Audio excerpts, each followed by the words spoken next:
ça sent le boom, ça. C'est une galère, là.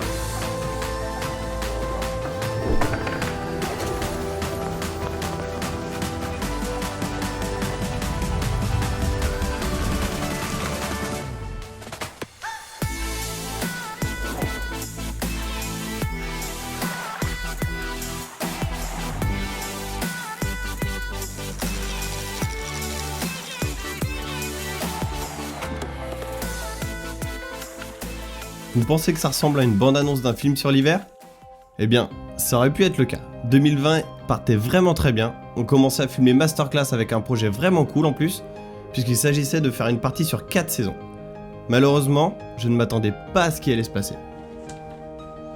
Les images que vous êtes en train de regarder datent de septembre 2020, date à laquelle on a donné vie à ce film une bonne fois pour toutes. Mais, pour donner un peu plus de consistance à cette histoire, revenons quelques mois en arrière, au début d'un confinement un peu particulier, vous allez voir. Dès demain, midi, et pour 15 jours au moins, nos déplacements seront très fortement réduits. Attends, je vais faire en WhatsApp. J'ai fait ça avec ma mère là. Et ma soeur. Vas-y. Nous sommes le dimanche 22 mars, du coup c'est l'anniversaire du Padre, donc on s'en souvient, et ça fait du coup maintenant 5 jours que le confinement a commencé. Ça a commencé mardi dernier à midi. Restez chez vous, mais sans penser au personnel médical qui galère et qui va galérer encore pendant un petit moment. On était chaud pour commencer à tourner un peu le masterclass, mais au final ça s'est annulé au dernier moment pour le confinement. En fait, je vais vous emmener tout au long de cette saison 2020 sur un plan d'eau qui est juste à côté de chez moi. J'ai pas encore pris ma carte de pêche, on est tout début janvier. Superbe commune qui est taillée un peu comme un poisson de rivière. Il est 4h du matin, il doit faire à peu près 2-3 degrés, j'ai les doigts complètement congelés. Je me suis dépêché de retourner au bord de l'eau et de vous emmener avec moi sur le début de ma campagne hivernale.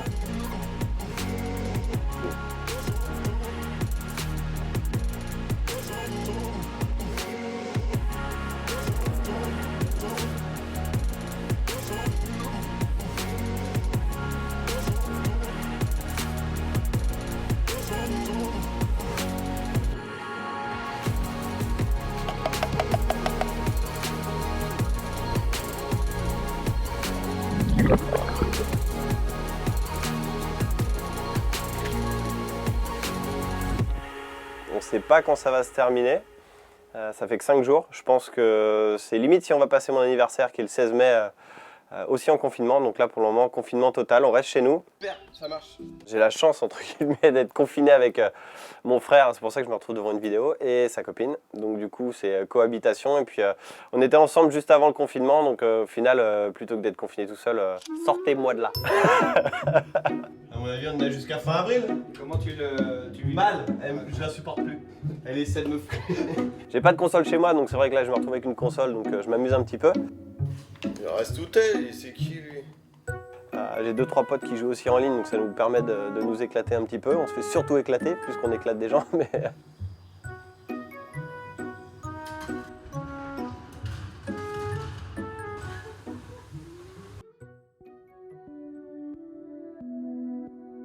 Entre le rangement du matériel de pêche, les trempages des appâts, des choses comme ça, je fais un peu de sport aussi, histoire de pouvoir garder un peu la forme.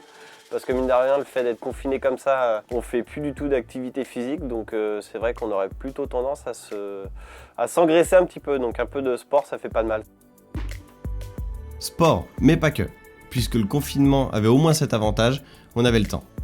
J'ai donc été faire un petit tour dans le chalet de Rome pour lui emprunter quelques goûts, histoire de faire infuser autant d'aige que possible pour la sortie tant espérée, mais malheureusement toujours pas évoquée. Des couleurs, des parfums différents, j'aurais largement de quoi voir venir.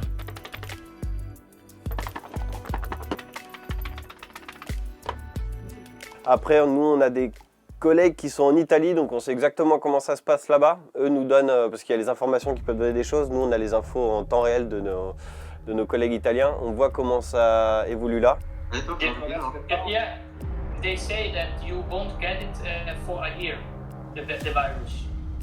Normal, it's a look at that. A little, very little. But the temperature up, down, up, down, up, down. No go, no go. It's crazy. Ça fait un moment qu'ils sont confinés, donc on est certain que ça durera bien plus de 15 jours. Pour moi, on va passer tout le mois d'avril. Je répète, on n'est que le 22 mars, donc on va passer à mon avis tout le mois d'avril en confinement. Et à mon avis, une petite partie du mois de mai. J'espère que ça va se terminer le plus rapidement possible, mais si je pouvais fêter mon anniversaire avec une sortie du confinement, ce serait quand même top. Pour tout vous dire, au début de ce confinement, j'étais loin de me dire qu'on allait passer 2 mois enfermés dans cette maison. Au programme, cuisine, Netflix, soirée console, entre autres. Quand t'as du temps devant toi, tu stresses moins, tu travailles plus sereinement.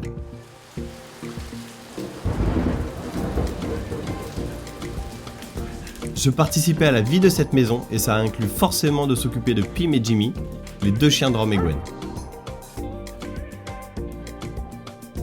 Mais la pêche n'était jamais bien loin et comme beaucoup, j'ai pu anticiper et préparer beaucoup de montage. Et attendre au final cette fameuse date du 11 mai 2020, date à laquelle nous pouvions enfin sortir sans attestation.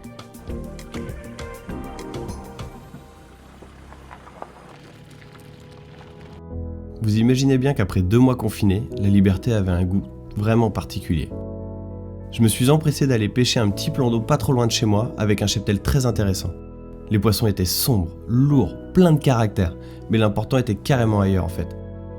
J'étais juste heureux d'être à nouveau au bord de l'eau comme bon nombre d'entre nous. J'enchaînais les pêches, peut-être 5 ou 6 micro-sessions jusqu'à juin, je me rappelle plus trop, quand moi et Rome avons décidé de pêcher ensemble plusieurs jours sur une gravière. Un super moment d'ailleurs partagé avec Max, ma copain, venu nous rendre visite et qui aura eu la chance de soulever lui aussi une commune fabuleuse. Nos sourires parlent d'eux-mêmes de toute façon. Puis, il y a eu cette miroir. Le trophée de cette année 2020, et certainement de ma vie. Cette carpe avait tout du poisson rêvé et j'ai pu savourer ça avec Rome, un moment que je ne suis pas prêt d'oublier. Bref, le temps passe et nous voilà enfin en septembre, début d'une nouvelle session de plusieurs jours.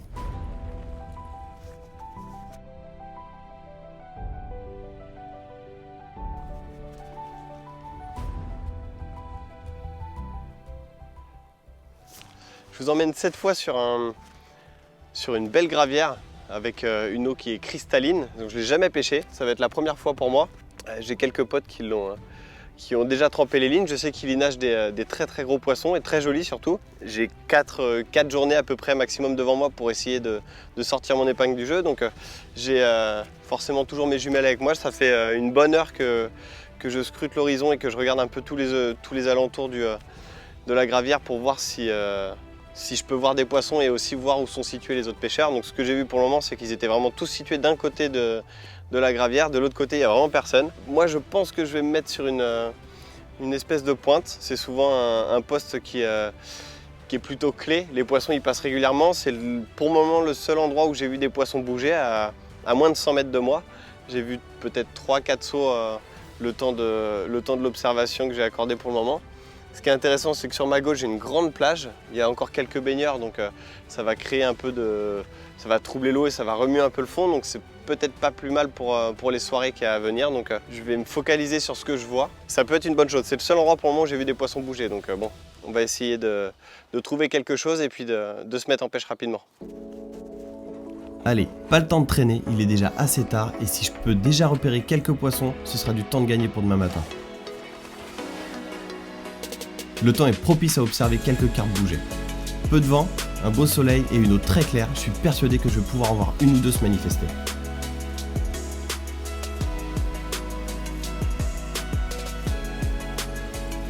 Je me suis amusé à allonger vite fait les bordures en face, il y a une belle bordure de roselière.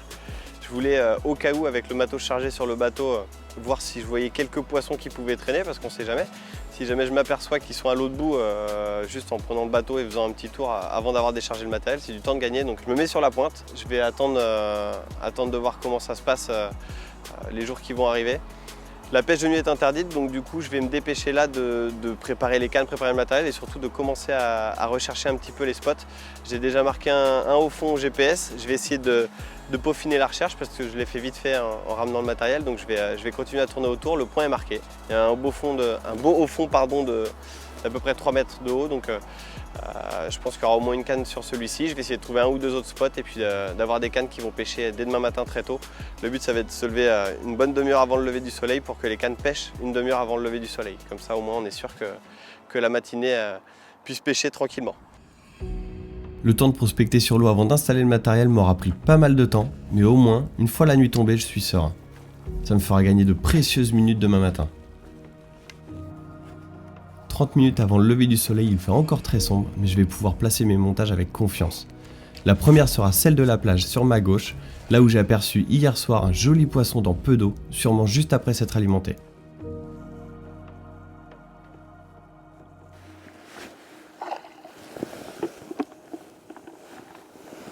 J'ai vraiment une grande confiance dans cette canne. Ce genre de gravière avec une plage régulièrement visitée à la belle saison attire toujours des poissons.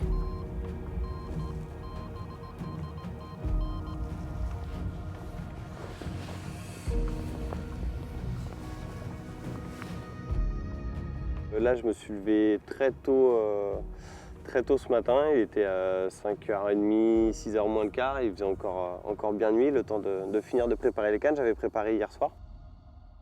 J'avais fait les montages et tout, donc j'avais juste à écher et préparer de l'amorçage pour aller poser les lignes. J'avais repéré déjà 2 postes sur 3 en fait. Un premier qui était un beau fond à, je dirais, 80 mètres du bord. Ça passe de... En fait, ça descend vite. Là, à 10 mètres du bord, on a vite tout de suite 9-10 mètres d'eau. Ensuite, c'est relativement stable, quelques petites bosses. Mais là, j'avais une bosse qui remontait jusqu'à 7 mètres. Mine de rien, comme ça, 7 mètres, ça fait encore 7 mètres d'eau, mais ça fait quand même un fond qui fait 3 mètres. Il y a 3 mètres de différence sur peu d'espace. Donc, c'est quand même conséquent. C'est de la pierre bien dure dessus. Donc ça, c'est ma canne de droite. Ça a pêché dessus toute la journée, rien fait. Pas eu de bib, quoi que ce soit. Les èches pas touchées. Donc là, j'ai reposé. Je vais laisser poser jusqu'à ce soir, on verra bien. Canne du milieu, donc celle-ci, elle, j'ai dû sonder aujourd'hui pour la trouver, j'avais pas eu le temps hier soir. Donc j'ai trouvé une grosse structure assez loin là-bas. Après avoir parlé un petit peu avec des locaux, il semblerait que ce soit une péniche ou quelque chose comme ça qui soit coulé là-bas. Donc juste un morceau de la péniche, hein, je pense pas beaucoup plus. Hyper intéressant, mais très dur de savoir exactement comment c'est fait dans le fond parce que ça a l'air d'être complètement défoncé. J'ai des gros morceaux qui apparaissent au sondeur. Là, ce que j'ai cherché, en fait, c'était... j'aurais très bien pu me poser sur des trucs durs, en hauteur, mais j'ai préféré pêcher sur une marche en dessous, justement. Ça reste dur. Et du coup, je me dis que s'il y a des structures plus hautes, pêcher juste dans le tombant en dessous, ça peut être là où il peut y avoir de la nourriture naturelle et tout. Donc ça va pêcher comme ça là. Ça va pêcher la journée comme ça et ça va pêcher comme ça là jusqu'à la tombée de la nuit. Et puis la canne de gauche là-bas, elle pêche la plage hier soir là, avant de revenir au bord quand j'ai commencé à zoner un petit peu pour amorcer vite fait pour aujourd'hui. Je suis tombé nez à nez avec une carpe qui traînait sur la plage, donc c'est pas étonnant hein, le soir qu'elle traîne, donc c'est un joli poisson je pense. Je ne l'ai pas revu ce matin quand je me suis levé super tôt, j'ai vu des bancs de rotangue, des bancs de chevennes. Ça m'a valu quasiment instantanément après avoir posé la ligne près de la plage un beau chevenne. Le truc, c'est que j'avais aussi amorcé un peu plus sur la plage et il s'avère que tout l'amorçage a été mangé, même les billes en 22, et avec des grosses marques de groin. Je pense qu'il y a des carpes qui sont venues traîner quand même cette nuit, donc je vais éviter d'aller faire du bruit du coup sur la plage en bateau. Je vais laisser pêcher comme ça et puis on verra bien ce que ça donne, sinon on attaquera demain matin tôt aussi. J'ai plus de seau réellement comme j'ai vu quand j'étais arrivé, donc c'est assez symptomatique, hein. C'est-à-dire qu'on s'installe à un endroit, on a beau être relativement discret, il faut zoner un minimum pour essayer de trouver des spots et je pense qu'on fait fuir un peu les poissons. Aujourd'hui j'ai zoné pas mal, j'ai posé les lignes correctement, j'ai essayé de trouver des spots propres. J'ai 7,50 m.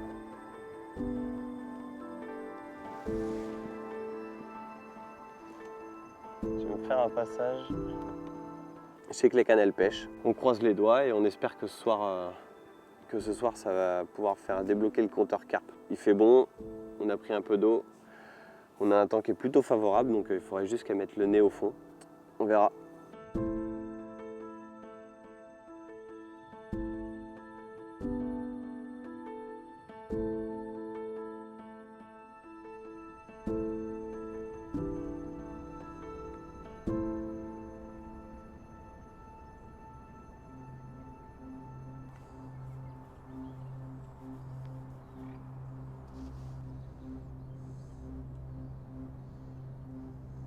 Du coup, il est 11h du matin, là. Ça fait 5h, 5h30 que les cannes repêchent. Ce qui avait été mis sur la plage hier en amorce, ça a été mangé. Mais je pense vraiment qu'il y a une quantité de blanc qui monte sur la plage très rapidement, ce qui fait qu'il ne doit pas rester grand-chose pour les carpes. Donc rien depuis là ce matin quand j'ai reposé la canne. Donc celle qui était sur la plage depuis que les baigneurs sont arrivés, moi je l'ai décalée, j'ai essayé de retrouver un spot plus sur la droite. Là-bas c'est une belle roselière, mais aucun trou sur la bordure de propre pour y poser une ligne comme quelque chose qui aurait été fouillé par les carpes. Les seuls sauts que je vois, c'est même pas des gros poissons, donc c'est pas forcément ce que je recherche, mais ça reste des tout petits poissons, j'ai l'impression. J'ai été faire le tour de la baie derrière là-bas, tout entière, il y a des spots de malade tout le long. J'ai pas vu une carpe longer les bordures. J'ai l'impression qu'on va avoir une journée hyper ensoleillée avec très très peu de vent. C'est ce qu'ils annoncent en tout cas et c'est parti pour. Donc aujourd'hui, ça risque d'être calme. On croise les doigts pour que le vent qu'ils annoncent demain après-demain fasse tourner un peu les choses. On va attendre sagement en gardant les yeux ouverts et puis en espérant qu'il y ait une belle carpe qui vienne se pendre sur un des hameçons, ce serait cool. Ce serait cool.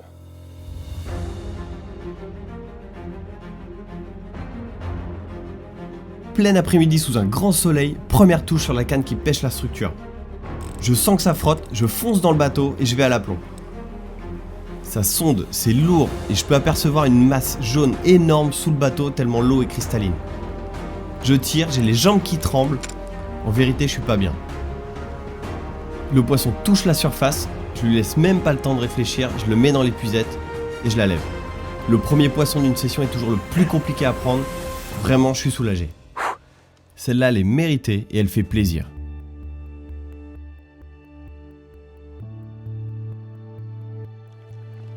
Pour un premier poisson, c'était difficile d'espérer mieux. Elle a une forme un peu atypique avec un gros ventre. Elle n'est pas toute jeune, elle est un petit peu marquée. Celle-ci, je l'ai faite sur le spot que j'ai trouvé hier du coup. J'ai reposé ce matin et j'ai pas retouché de la journée. Je m'y attendais pas vraiment là avec, avec les deux cygnes qui traînent à côté. Avec un grand soleil comme ça, pas de vent quasiment. Donc dans 8 mètres d'eau, hier j'ai trouvé une marche. J'ai pas voulu la poser sur la marche, j'ai posé en dessous de la marche. Et du coup, après une touche très timide, la prise de contact, je me suis dit que ça devait pas être vilain, j'ai pris le bateau. Et voilà, après 2-3 gros rushs à l'aplomb, elle est dans l'épuisette, donc un poisson qui fait, à mon avis, une vingtaine de kilos pour le premier. C'est top, on va vite reposer la ligne et espérer que ça retouche avant cette nuit.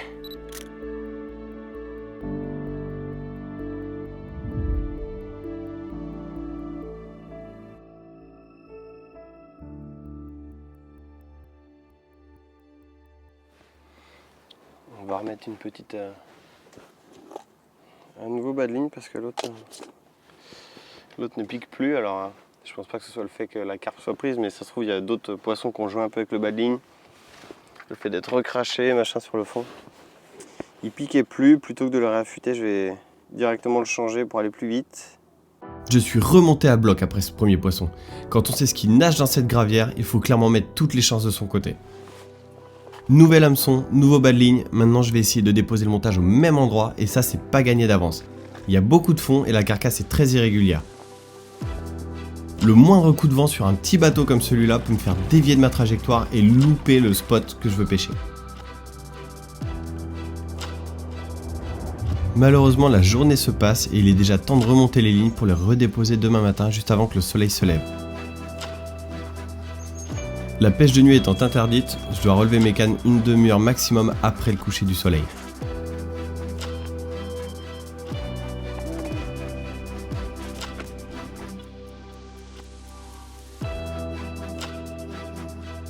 Je ramène mes cannes et j'apporte un soin particulier à ce que tous mes montages soient prêts et parfaits pour demain matin.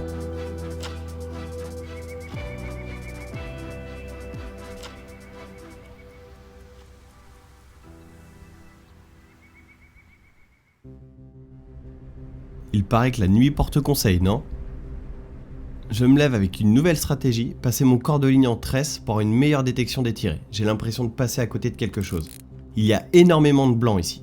Et si je veux que mes montages soient présentables et efficaces quand les carpes arriveront, il faut que je sache exactement quand je dois les redéposer et s'ils ont été déplacés.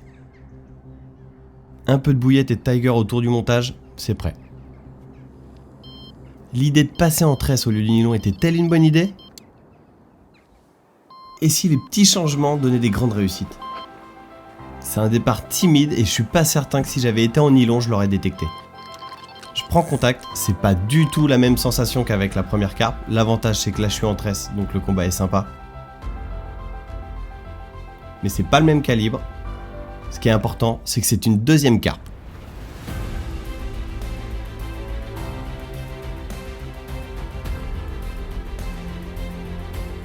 Super petite commune au matin. Il est tout juste 9h, ça doit faire 1h30 que ça pêche à peu près. Je l'ai pris sur un petit au fond là-bas sur ma droite. Une canne que j'ai sur un spot que j'ai trouvé hier du coup parce que du coup je voulais changer la canne qu'il y avait sur la plage. Ça n'a rien donné hier après-midi après la grosse carpe, donc j'ai remonté ça sur les coups de 8h hier soir et puis ce matin reposé, je me suis levé à 6h et reposé dans la foulée. Déjà une touche, c'est cool. J'espère que ça va s'enchaîner un petit peu, ce serait bien. Le vent devrait se lever un tout petit peu. Il fait gris, on croise les doigts.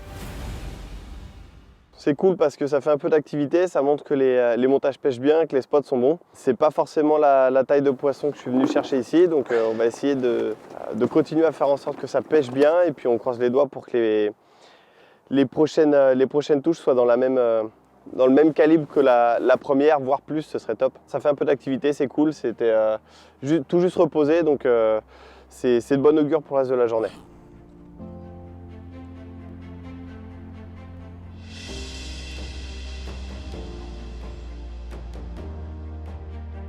Depuis la carpe de ce matin, il n'y a pas eu d'activité du tout. Les collègues qui sont sur la bordure de droite là-bas, qui ont bien touché hier, n'ont strictement rien vu aujourd'hui. Apparemment, il y aurait quelques poissons qui bougent sur la gauche là-bas. Le problème étant, c'est qu'il y a un gros vent soutenu qui s'est levé et qui souffle complètement à droite. Tenter un coup de poker en allant sur la berge de gauche là, où il pourrait y avoir des poissons étant donné que sur la droite là, ça a l'air complètement désert. Ça peut être le secteur du coup où ils sont passés. Mais avec le vent, c'est pas dit qu'ils se déplacent pas dans la nuit là. Et s'ils se déplacent, je fais chou blanc en allant là-bas et en me postant au moment où eux vont se redéplacer. Concrètement, c'était ce matin qu'il aurait fallu commencer à pêcher là-bas, je pense. Mais si jamais elles sont sur la gauche, qu'elles se déplacent vers la droite, j'ai une chance en étant sur la pointe ici de les intercepter et de réussir à faire une touche ou deux demain matin ou même dans la journée de demain. On verra, mais un peu indécis là, un peu dans le doute quand même. J'avais beau scruter l'eau avec mes jumelles toute la soirée, rien ne me décide à bouger. Je reste donc ici en espérant que les carpes trouvent mes montages sur leur passage. C'est un coup de poker. Parfois on gagne, parfois on perd. Qu'est-ce que ça peut être frustrant de relever ces cannes à cette heure-là? Parce que comme les prévisions l'avaient annoncé, un orage approche.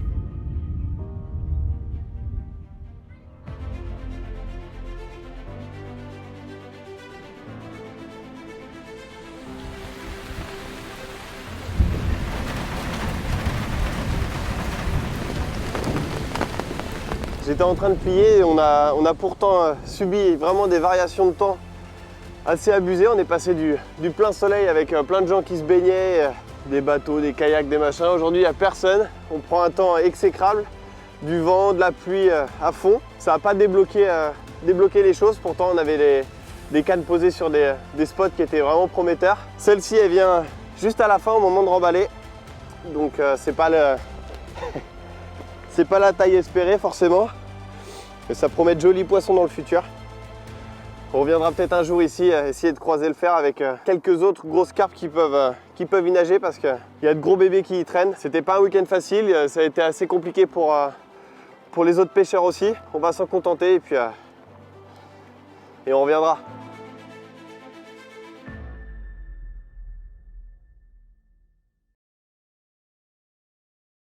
Attention, Carp Fishing Specialist, c'est un truc particulier. Vous venez de voir la première partie qui était vraiment une partie spirit et pêche uniquement. Je vous laisse me rejoindre du coup dans cette deuxième vidéo où on va parler uniquement matériel et technique de pêche sur ce que j'ai pu utiliser dans cette première partie de Carp Fishing Specialist.